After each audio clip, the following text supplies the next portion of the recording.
It's your turn. Thank you. And thank you to the organizers for allowing me to speak here.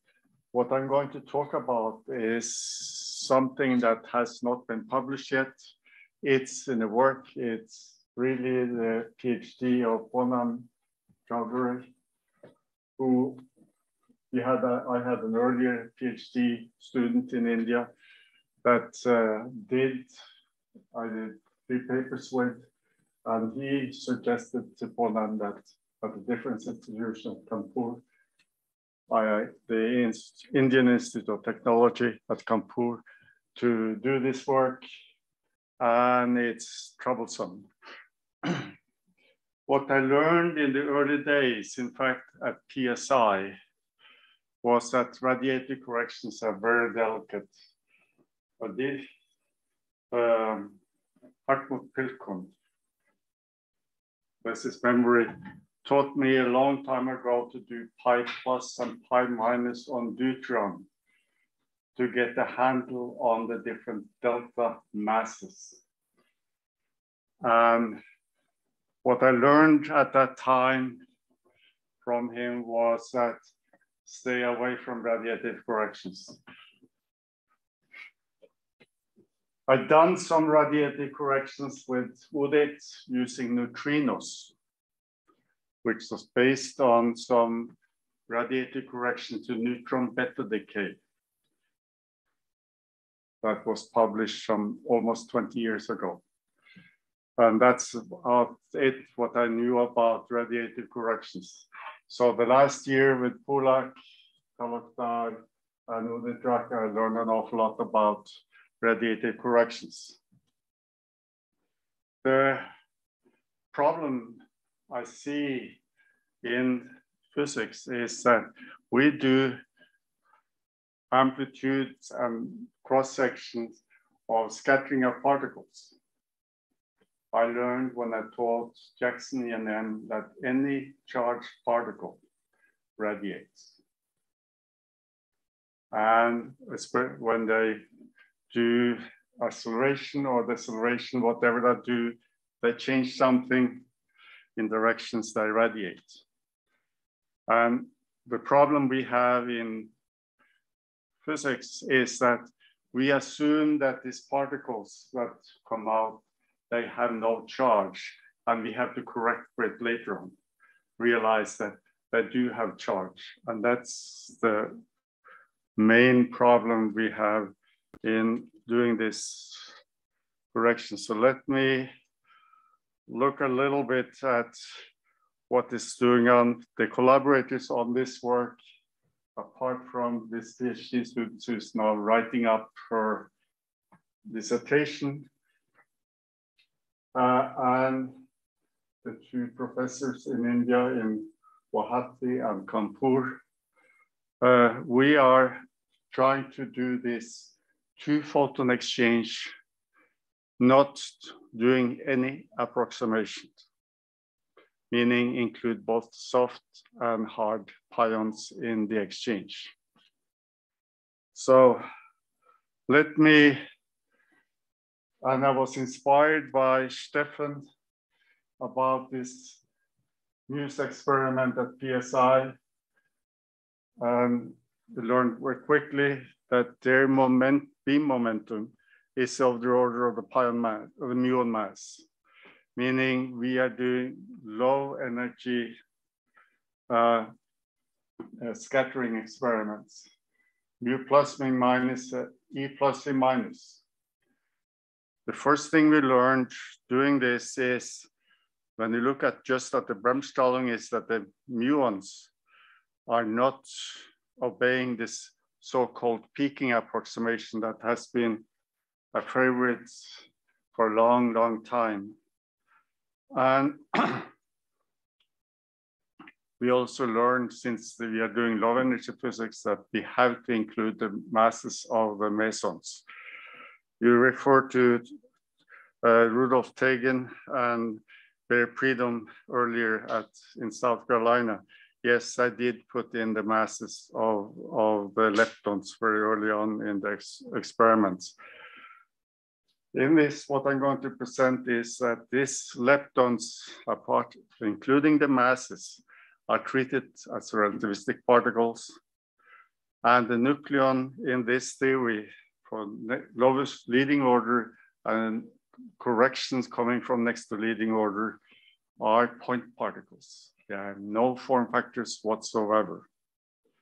And what we're going to deal with is this radiative correction, this small number here, delta 2 gamma, which is the correction to this elastic charge independent cross section. And we're doing the calculation in the lab frame. So here I show the first paper we had with Polak Talukdar about the electrons at 30 degrees. The incoming and outgoing electrons have a very well separated peaks here. So the peaking approximation is a very good approximation for the electrons. They're not for the muons. Because for muons, even at the highest energies, 200 MeV over C, or momentum, I should say, they cover the whole range. You cannot separate a clear peak in the muon scattering period. Fortunately, for the muon, the radiative corrections are tiny, so you can almost ignore them. But here, it's a warning. If you go to closer and closer, that smaller and smaller scattering angle, these two peaks will start to get closer and closer, and you have an overlap. So if you do forward scattering, you might have to be very, very careful in order to distinguish what's coming in and what's going out regarding the radiation. But here for 20 or 30 or 50, 100 degrees, the separation of the two peaks are very well, meaning the momentum transfer, that means the difference between the incoming and outgoing momenta are well defined. And that's correct for electron scattering. So why are we doing this heavy barium perturbation theory?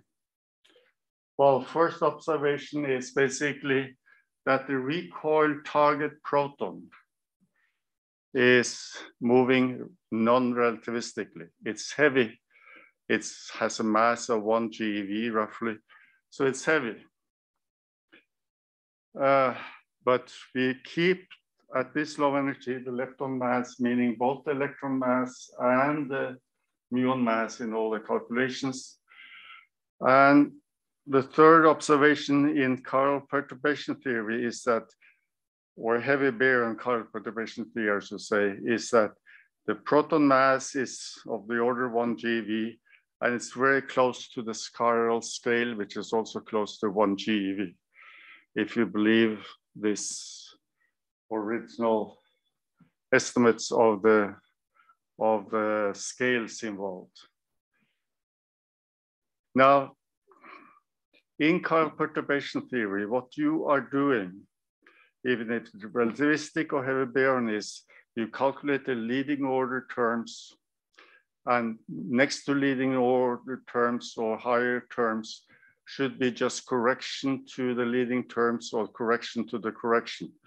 That's not always the case, but it's mostly correct. So what we're doing is we are doing expansion in one over the nucleon mass and expansion in the chiral expansion. We're saying that's one and the same thing in this heavy barium chiral perturbation theory. It's clear that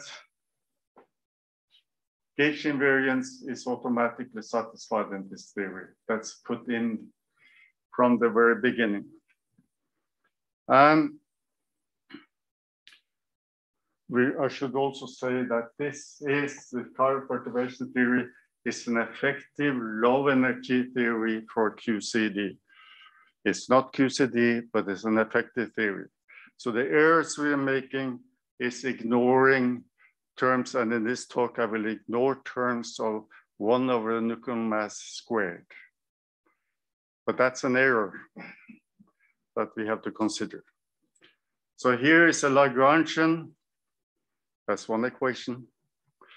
There's several equations here, in fact, where the leading term is the first term in the expansion, and what comes as with 2 here, they're supposed to be corrections to the leading terms. The leading term in this Lagrangian, the first one, is basically the standard term you find in low energy pion physics, where the second here, where you have GA, which does not come in this term, this GA, that's a spin times the derivative of the pion field. It doesn't enter at this order of calculation, so we ignore it. So the nucleon velocity, which is the V here, is 1, it's time-like. And automatically then this spin, the nucleon spin is half the sigma, the spin of the nucleon itself. So here we are going to evaluate the lowest order and next to lowest order contribution to everything we are going to calculate. So pion degrees of freedom do not enter, and they enter at the next to leading order, which we ignore. And I should say, and be here careful, the pion loops will build up. It's a first approximation to the nucleon form factor, but they will enter only at next to leading order term, which is beyond what I'm going to present. I should remark here that the charge RMS radius is one of these low energy constants in the theory, and it's determined by the proton RMS radius. So it's not the RMS radius is not a free parameter. We take that from whoever say they have the answer to the proton radius. So it's cannot be predicted in this theory. So here are the leading order diagrams. There are 4 of them, where you have the Bremsstrahlung from the leptons, incoming and outgoing, and from the protons. And in the Coulomb gauge, these 2 terms here do not contribute. So only the 2 top terms are calculated, and that is one of the graphs that Stefan, in fact, mentioned in the very beginning. I'm going to come back to this at the very end of the talk. We have calculated at the leading order, all these diagrams here, the radiative correction, that means the 2 first terms gives the wave function corrections. The one with the loops where the protons involved, that's a heavy line here. These are not contributing at all with the Coulomb gauge. So we only have all these graphs at leading order. We have just the lepton contributions to the graphs. The 2-photon exchange graphs, and here I had signed for hard and soft photons, so soft and hard, and the cross sections. These do not contribute at leading order. So at lowest order in chiral perturbation theory, the lepton is scattering off the static Coulomb potential. That's it. So to lowest order, and that's a 0 up here. To leading order, we have that all radiative correction vanish when Q squared goes to 0. We reproduce the form factor, the lepton form factor, the Dirac and the Pallet form factor F1 and F2. One is almost independent of the wind momentum, and the other depends strongly on the beam momentum.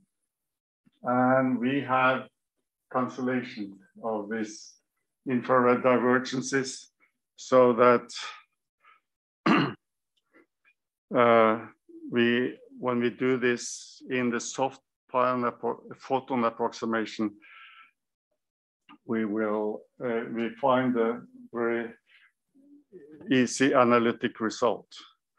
So next I'm going to present the next to leading order corrections. And the only part of this next Lagrangian that contributes in this case is written down here, where this is the covariant derivative. It's written out here, this is the photon field. And V is the velocity of the nucleon. And that's what we have. And we are looking at all the diagrams contributing up here. The lepton self-energy, which gives the wave function normalization. And all of this diagram in the Coulomb gauge we are considering is 0 at this order, except the 2 top ones and the 2 last ones down here, associated with lepton. So what you see here in the solid lines up here, that's the dots here, or the second order correction of the proton propagator, or the vertex correction from L2. They are involved. And here you see the reason of the non-relativistic term. It's a 2-photon proton vortex that comes in. It's the A squared proton vortex that comes in. That's non-relativistic theory coming in, but they are all 0 in this case. So you have the two lepton, the vertex correction of the lepton, the vacuum polarization, and these 2 top graphs. That's all that's coming in and contributing at this order. Next to leading order 1 of M, yes? What do you use as infrared regulator for regularization? Pardon? What is used as an infrared regulator? Oh, this, okay, I didn't say that. This is all done in dimensional regularization. So this is all taken care of. It has to do with, we work in D dimension and take the limit as the dimension of the phase goes to 4. So, and that's what we have right here to look at the infrared singularities and the ultraviolet singularities as well, which contain low energy constants that are taken from experiments. So they're known, okay? Answer the question. The question was about what regulates in the infrared. Well, the Sorry? question is all of these are loops. And that means you integrate to infinity in the loops. And you get from these infrared singularities and ultraviolet singularities, and you have, these are taken care of. The infrared singularities are cancelled by Bremsstrahlung, low energy Bremsstrahlung, soft photon Bremsstrahlung, in fact. So I'm puzzled by your counting. What you call NLO has some things I recognize as NLO because it's higher order in alpha. And you also have NLO within your chiral perturbation theory. You have 2 series, and how do they talk to each other?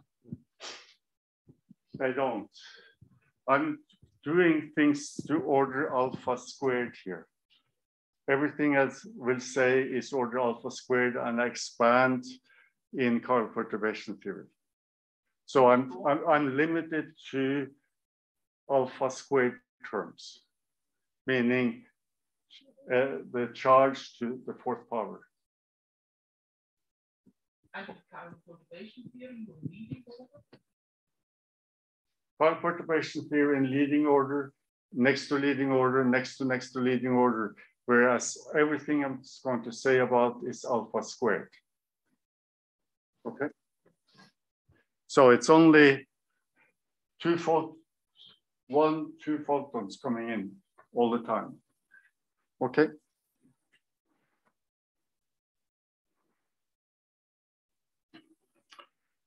So in these diagrams here, there were only 4 that contribute.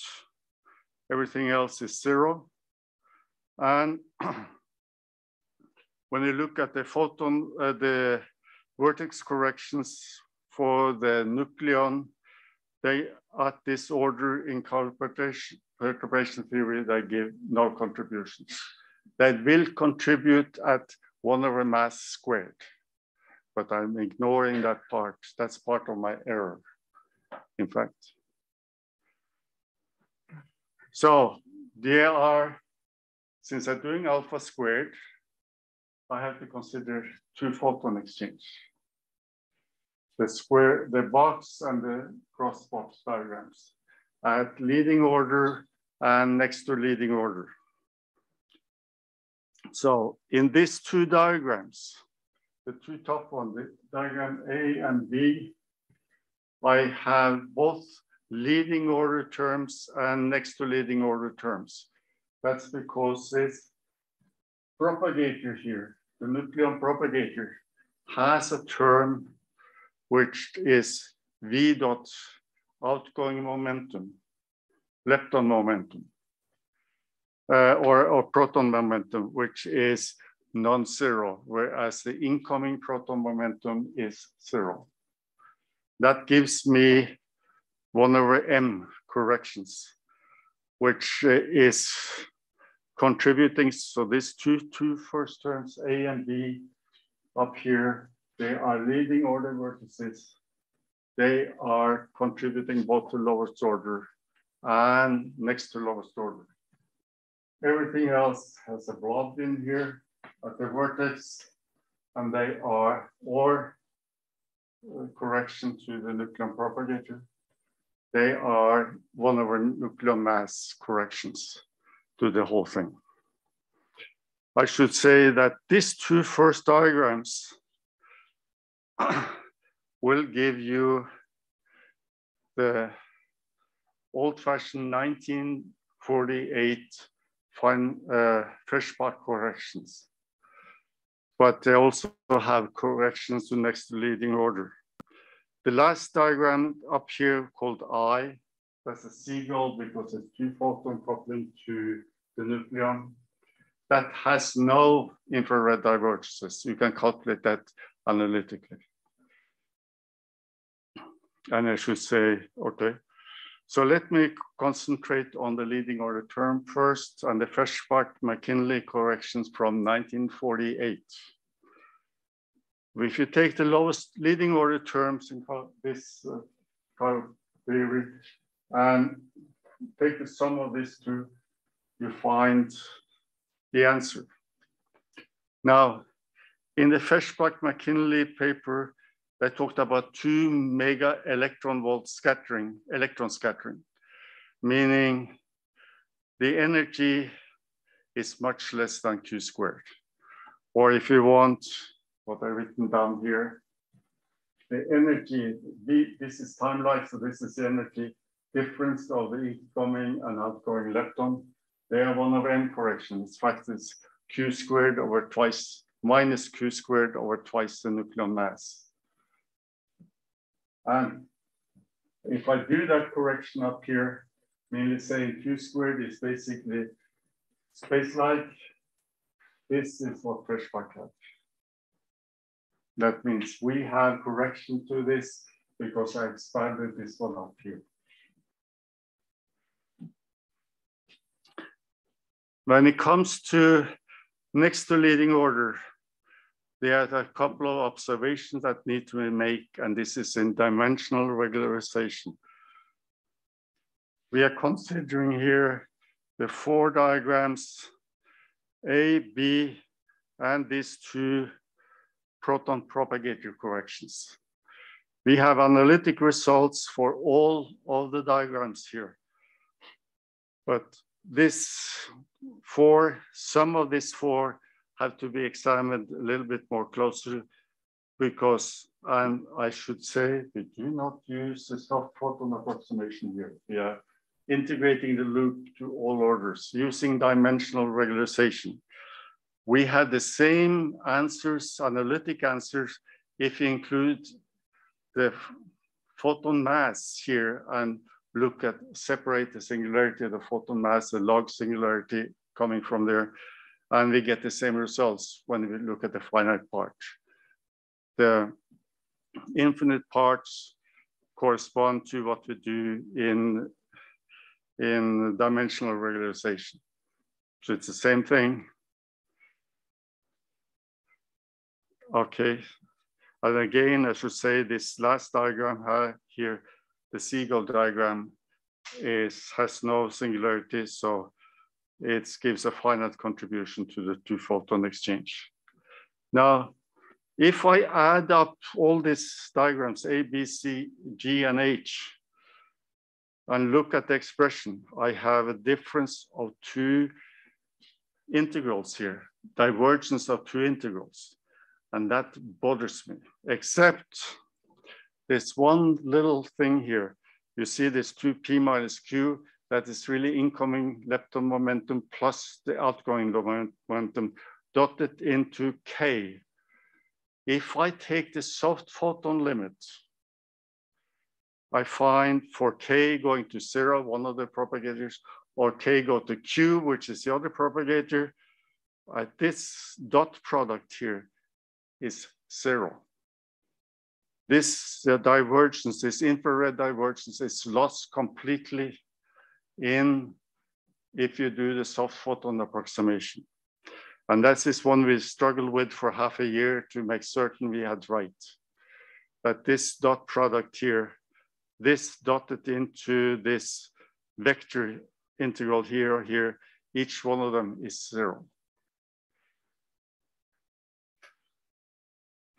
Now, so provided that I will give you the expression for this difference of integral definitions. Here are the integrals themselves. These are not only the divergent part, but the full thing.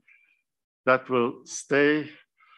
And provided the Bremsstrahlung, soft Bremsstrahlung, if you do it right, when soft photon approximation is not implemented, if that cancels the singularity we get from up here, from the very top up there, then we are in business.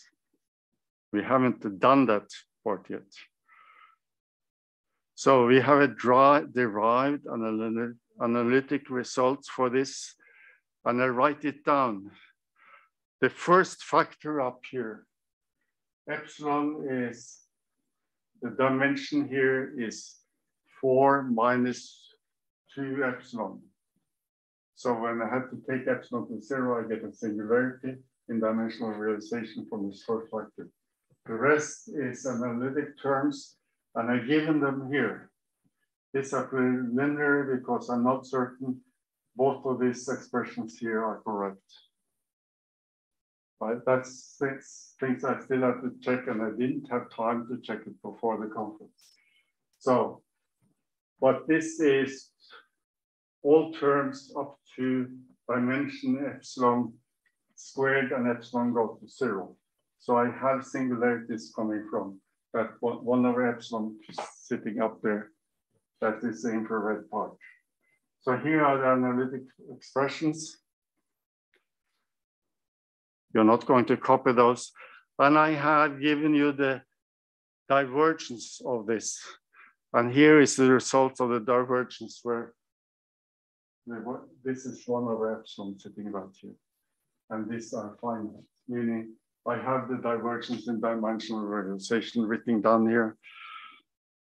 So for the two-photon exchange, we get the Siegel diagram, which has no infrared divergence, and we have analytic in terms for all the other 4 diagrams, let me see, from C, D, E, and F, we have all those analytic diagrams, including their infrared terms, which will cancel when they do the Bremsstrahlung. So we have an analytic term for the two-photon exchange. Now, if we use the two-photon, the soft photon exchange approximation, we showed already in Physics D in volume 104 that this non-linear term does depend on the lepton charge. The complete radiative corrections written here, and we find that L plus is smaller than L minus scattering, meaning electrons. For mu1 is so small that there's no way you can see it. But for the electron, we have the differences given in a table in the Physics D paper 104. And it's a little bit less than 1%. But this is in the soft photon approximation. We do not have it yet for done the hard two-photon exchange at this point. We find that this two-photon exchange Bremsstrahlung are roughly linear with increasing Q squared. And we have taken all the radiative corrections in lowest order and next to lowest order. And the only free parameter we have in this is the cutoff that is done experimentally for the photon coming out, how low energies or high energies to use to do that. Where is the cutoff for the soft photon? So here we are given some tables that's already published in Physics D. This is 0.5%, this is 5%, this is 1%, the red line. So somewhere in here is where you find this radiative corrections to this. And I'm giving it only for electrons on mu minus. In the paper itself, it's also given for E plus and mu plus. And we have a table that gives you the numbers. And it's rough, a little bit less than 1%. But these are results we found in the soft photon approximation. And the yellow band is when the detector efficiency, we do have 0.5% or 5% of the incoming lepton energy as a cutoff. So somewhere in here, if you should be able to observe something. I can't read the scale here. This is absolute value of Q squared in GeV. So this is 0 up to 0.04, 8. 0.08 is the last number here. This is 0.1 GeV squared for Q squared. Fine. Oh, I'm sorry. This is in percent, the two-photon exchange, including radiative corrections, Bremsstrahlung corrections. So here for the electron, that can be quite large. This is 20%. This is 5%, then negative, okay? This is the complete radiative corrections period, okay? Including Bremsstrahlung. With a 5% cut, right? Yes. 5% of the incoming, and that's the maximum we have. We could have taken it larger. Well, Muse can. So we have the lepton form factors F1 and F2 are given here. For F1, we have to use the Borda entity. The vector current is conserved. And we find for F2, we find the standard alpha or pi correction that comes in. There's one thing, and that is what Stefan talked about, that's coming here. And that's down here. But wait a minute. No, I'm too early.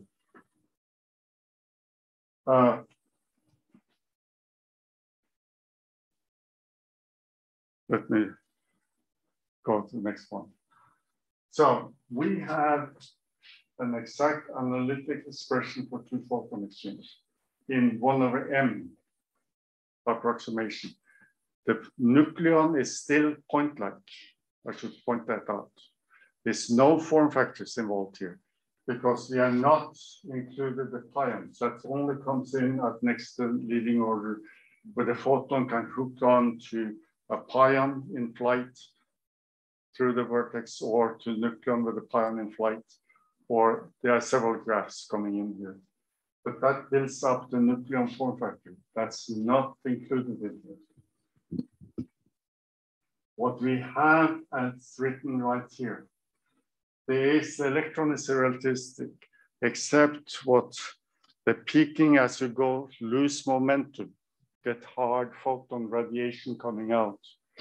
That peaking, since we are dealing with nucleon,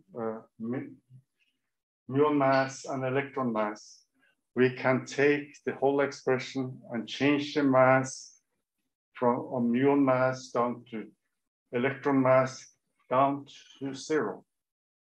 It turns out that if the mass of the lepton is much, much smaller than electron mass, you encounter a singularity. The cross-section really shoots way up and then goes through a singularity, and it comes down at lepton mass equal to 0, the cross-section is 0. What we have. So you have to be very careful in using the 0, putting the electron mass to 0, especially if you look at backward electron scattering. That's where this singularity shows up. And that's about it. So I'm finished. Thank you for your attention. Okay, thanks a lot.